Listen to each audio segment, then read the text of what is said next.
For decades, the international trading system has been easily exploited by nations acting in very bad faith. As jobs were outsourced, a small handful grew wealthy at the expense of the middle class. In America, the result was 4.2 million lost manufacturing jobs and $15 trillion in trade deficits over the last quarter century. The United States is now taking that decisive action to end this grave economic injustice. The United States lost 60,000 factories after China entered the WTO. This is happening to other countries all over the globe. The World Trade Organization needs drastic change. The second largest economy in the world should not be permitted to declare itself a developing country in order to game the system at others' expense.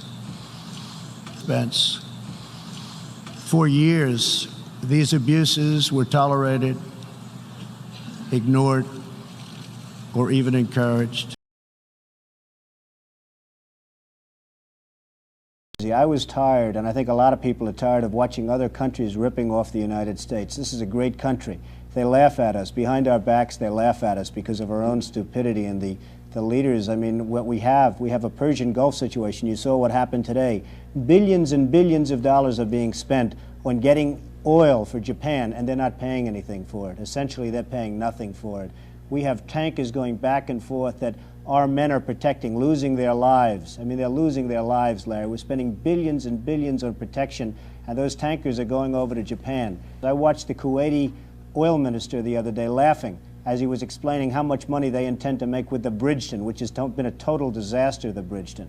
And I said to myself, isn't that a shame? He's talking about how much money they're going to make, and here we are. He's smiling and laughing. Why don't we get some of it? Why is it that we're protecting? We have frogmen, we have helicopters, we have aircraft carriers, and all sorts of ships all over the Persian Gulf, so that this man and his little group can make a lot of money. I think it's ridiculous. Well, one of the reasons we say we're doing it is because we've been doing it, and that all previous presidents have endorsed doing it. I guess the kind of thinking of an entrepreneur is because somebody else said it was right doesn't make it right, right? Larry, the country is losing $200 billion a year. $200 billion. This country cannot continue to lose $200 billion. What right do we have to go out and defend? Why aren't these countries, these wealthy money machines, paying us for the defense of their freedom and their nations? Why aren't they paying us? We are kind of the world's keeper, are we not? I don't believe we should. Saudi Arabia, I mean, you saw what happened with Saudi Arabia. We're going through the Gulf. We have old-fashioned, obsolete minesweepers. We ask Saudi Arabia for the use of their minesweepers, which are the best made, the most modern, the best, and they say no. Who are they to tell us no? We're not going to give you our minesweepers. It's ridiculous. They're only there for the sake of us as far as that's concerned. We are protective of Saudi Arabia. They should pay for that. Are we going to be hearing more from Mr. Trump on issues like this as we go along? I really don't know, Larry. This is an issue that's been bothering me. It's been bothering a lot of people that I know, and I think it's an issue that had to be brought out to the fore. The concept of America financing and paying and losing lives for countries that won't even allow us to use their ships. And these are the countries that in 24 hours they'd be wiped off the face of the earth if it weren't for America. It's ridiculous. By the way, a couple of other things, then we'll take some calls for Donald Trump. Is it true that you're going to go to New Hampshire in October at the invitation of Mike Dunbar, who's heading a group called Draft Donald Trump? And I will go, yes. You will go, even though you realize now in just stepping foot in that state, people are going to presume things. Well, they can presume whatever they want. I have no intention of running for president, but I'd like the point to get across that we have a great country, but it's not going to be great for long if we're going to continue to lose $200 billion a year, because this country cannot continue to support Japan and Saudi Arabia and Kuwait and many other countries that are much wealthier than we are. We're not a wealthy country. You can't be a wealthy country when you're losing the kind of money that we're losing. We're a debtor country. A couple of other things, then we'll break and take some calls. Don, why don't, there are some who said this, why don't people like you, you and people like you, build low-income, medium-income housing? Well, as far as building housing is concerned and low-income housing, I've built a lot of it. I haven't recently, but I've built a lot of it. I built senior citizens housing and beautiful, beautiful housing. I built low-income housing, and I'm very proud of it. The policies of the government right now just don't allow it, because really what's happened by the tax incentives that were taken away and by the lack of federal programs. You used to have federal programs, you don't have them anymore. And it really doesn't allow it to be done on any economic basis. And it's a pretty rough situation. I mean, you just don't have subsidized housing, low-income, moderate-income housing, and it's a really big problem. And if they did, you would do it? I would absolutely love to do it. I'd be honored to do it. I used to do it. I mean, people think of me in terms of Trump Tower and all the other jobs. I'm just as proud. I mean, you folks don't talk about it because maybe it's not as interesting to some people. I am, frankly, just as proud of all the low-income and the senior citizen housing I've built. What's the drive, Donald, that you don't have to do this anymore, that keeps you wanting to build more and more? Well, it's a creative process. I enjoy the creative process. I like building things. I like building beautiful buildings. I like doing other things. I've been doing a lot of other things. It's a creative process, Larry, and it really gives you something to do with your life, and it's something that you can feel fulfilled and proud of when you're finished, if you do a good job. Donald Trump's our guest. Well, I think, just to answer your first part, I believe it's very important that you have free trade. But we don't have free trade right now, because if you want to go to Japan or if you want to go to Saudi Arabia or various other countries, it's virtually impossible for an American to do business in those countries. Virtually impossible. And I have many friends, they go over to Japan. They can't open up anything. They need approvals, they need this, that. In the meantime, Japan comes over to this country, they're buying up Wall Street, they're buying up all of Manhattan's real estate, they're buying, which is fine as far as I'm concerned, because they're paying premium prices that put people like myself in a very good position if I ever want to sell something. So the fact is that you don't have free trade. We think of it as free trade, but you right now don't have free trade. And I support anything having to do with Canada because I think they've been one hell of a good ally. Do you do any business in Canada? I do a little bit of business with Canada, and the Canadian people are wonderful people, and they're with us 100%, as opposed to many other people in the world. We support so many countries that, I mean, you walk out on the airport and they say, Yankee, go home. They have signs all over, Yankee, go home, and we're giving billions. We don't give anything to our farmers. Our farmers are dying.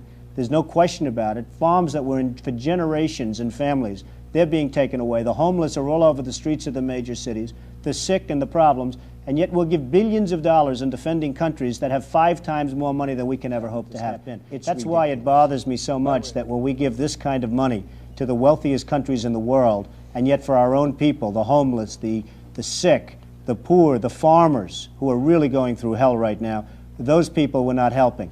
And why should we? I think it's ridiculous. And this country shouldn't be raising taxes. We ought to be lowering taxes. We should have a surplus, not a deficit. Because the kind of money that I'm talking about, and you can call them, as the gentleman before said, you can call it a tax, you can call it whatever you want to call it.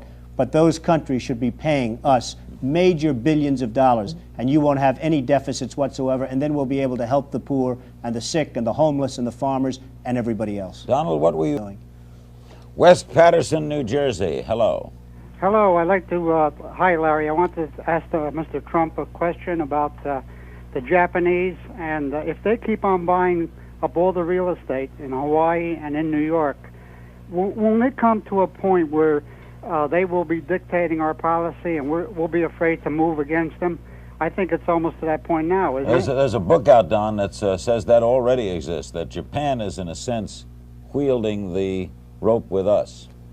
I believe it already is true to a large extent, and there's no reason for it to be. If we had the right people, if we had the right people with the right instincts and business ability, there'd be no way that that could happen. And that's why I hate to see what I see.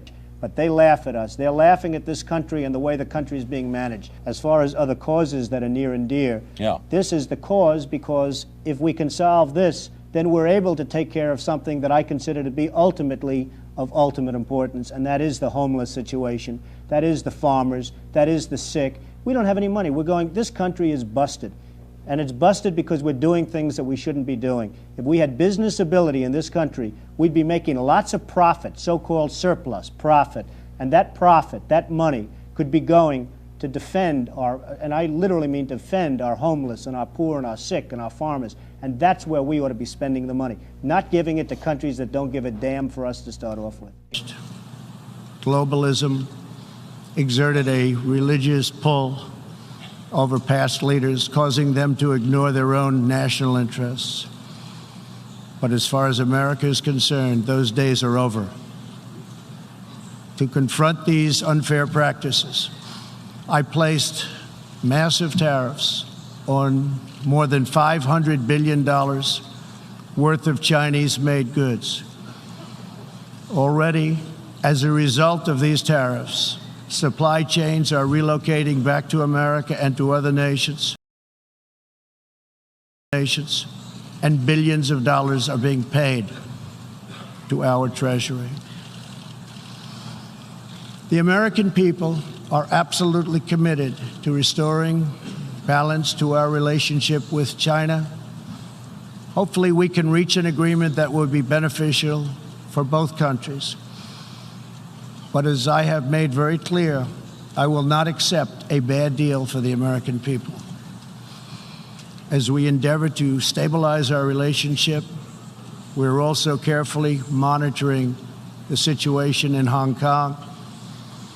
The world fully expects that the Chinese government will honor its binding treaty made with the British and registered with the United Nations, in which China commits to protect Hong Kong's freedom, legal system, and democratic ways of life. How China chooses to handle the situation will say a great deal about its role in the world in the future. We are all counting on President Xi as a great leader.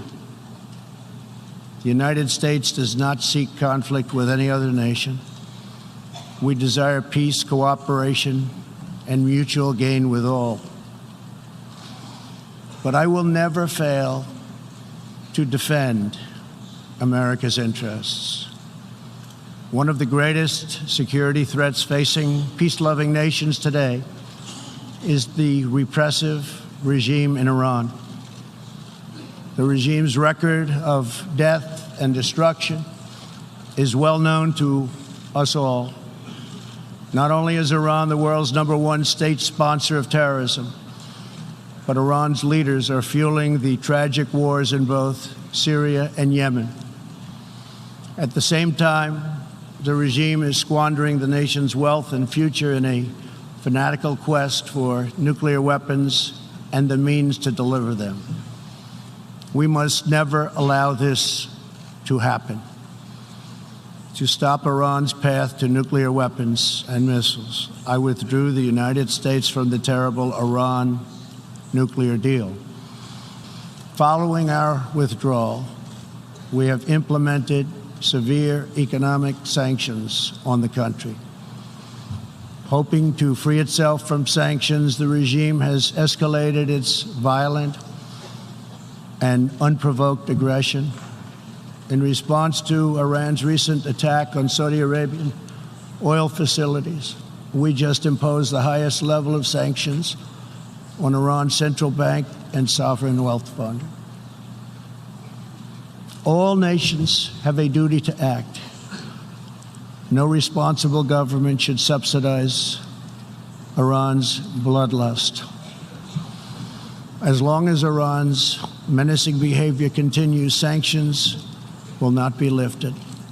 They will be tightened. Last year, the country's supreme leader stated Israel is a malignant, cancerous tumor that has to be removed and eradicated. It is possible, and it will happen. America will never tolerate such anti-Semitic hate. Fanatics have long used hatred of Israel to distract from their own failures. Thankfully, there is a growing recognition in the wider Middle East that the countries of the region share common interests in battling extremism and unleashing economic opportunity. That is why it is so important to have full, normalized relations between Israel and its neighbors. Only a relationship built on common interests, mutual respect, and religious tolerance can forge a better future. Iran's citizens deserve a government that cares about reducing poverty, ending corruption, and increasing jobs, not stealing their money. It is time for Iran's leaders to finally put the Iranian people first. America is ready to embrace friendship with all who genuinely seek peace and respect. Many of America's closest friends today were once our greatest foes. The United States has never believed in permanent enemies. We want partners, not adversaries. America knows that while anyone can make war, only the most courageous can choose peace. For this same reason, we have pursued bold diplomacy on the Korean Peninsula. In that mission, one of our most critical challenges is illegal immigration, which undermines prosperity, rips apart societies, and empowers ruthless criminal cartels. Mass illegal migration is unfair, unsafe, and unsustainable for everyone involved. The receiving countries are overburdened with more migrants than they can responsibly accept, and the migrants themselves are exploited, assaulted, and abused by vicious coyotes. Nearly 1/3 of women who make the journey north to our border are sexually assaulted along the way. Yet here in the United States and around the world, there is a growing cottage industry of radical activists and non-governmental organizations that promote human smuggling. These groups encourage illegal migration and demand erasure of national borders. Today, I have a message for those open border activists who cloak themselves in the rhetoric of social justice. Your policies are not just. Your policies are cruel and evil. You are empowering criminal organizations that prey on innocent men, women, and children. You put your own false sense of virtue before the lives, well-being, and countless innocent people. When you undermine border security, you are undermining human rights and human dignity. Many of the countries here today are coping with the challenges of uncontrolled migration. Each of you has the absolute right to protect your borders. And so, of course, does our country. Today, we must resolve to work together to end human smuggling, end human trafficking. To anyone conducting crossings of our border illegally, please hear these words. Do not pay the smugglers. Do not pay the coyotes. Do not put yourself in danger. Do not put your children in danger, because if you make it here, you will not be allowed in. You will be promptly returned home. You will not be released into our country. As long as I am President of the United States, we will enforce our laws and protect our borders. For all of the countries of the Western Hemisphere, our goal is to help people invest in the bright futures of their own nation. In the United States, my administration has made clear to social media companies that we will uphold the right of free speech. A free society cannot allow social media giants to silence the voices of the people, and a free people must never, ever be enlisted in the cause of silencing, coercing, canceling, or blacklisting their own neighbors. As we defend American values, we affirm the right of all people to live in dignity. For this reason, my administration is working with other nations to stop criminalizing of homosexuality, and we stand in solidarity with LGBTQ people who live in countries that punish, jail, or execute individuals based upon sexual orientation. We are also championing the role of women in our societies. Nations that empower women are much wealthier, safer, and much more politically stable. It is therefore vital not only to a nation's prosperity, but also is vital to its national security to pursue women's economic development. Guided by these principles, my administration launched the Women's Global Development and Prosperity Initiatives.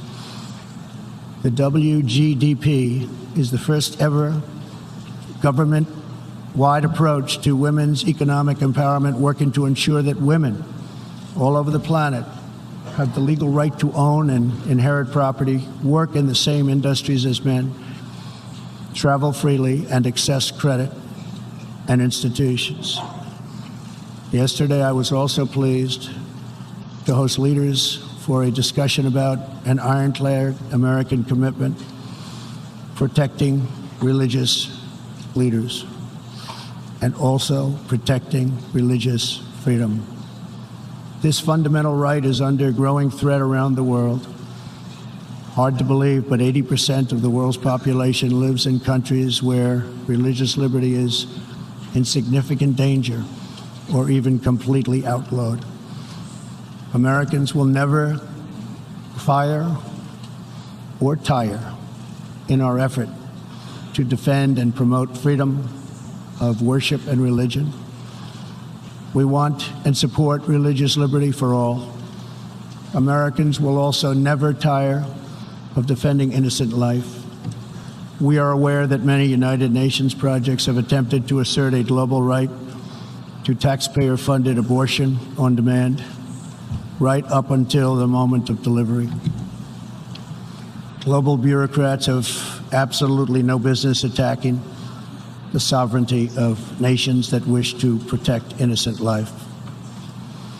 Like many nations here today, we in America believe that every child, born and unborn, is a sacred gift from God. There is no circumstance under which the United States will allow international entries to trample on the rights of our citizens, including the right to self-defense. That is why this year I announced that we will never ratify the UN Arms Trade Treaty, which would threaten the liberties of law-abiding American citizens. The United States will always uphold our constitutional right to keep and bear arms. We will always uphold our Second Amendment. The core rights and values America defends today were inscribed in America's founding documents. Our nation's founders understood that there will always be those who believe they are entitled to wield power and control over others. Tyranny advances under many names and many theories, but it always comes down to the desire for domination. It protects not the interests of many, but the privilege of few.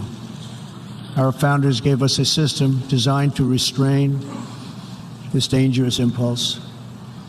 They chose to entrust American power to those most invested in the fate of our nation, a proud and fiercely independent people.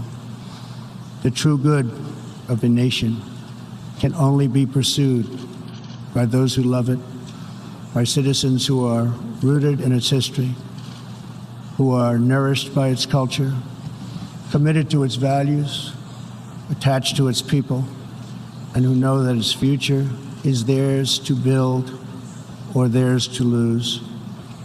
Patriots see a nation and its destiny in ways no one else can. Liberty is only preserved. Sovereignty is only secured. Democracy is only sustained. Greatness is only realized by the will and devotion of patriots. In their spirit is found the strength to resist oppression, the inspiration to forge legacy, the goodwill to seek friendship, and the bravery to reach for peace. Love of our nations makes the world better for all nations. So to all the leaders here today, join us in the most fulfilling mission a person could have, the most profound contribution anyone can make.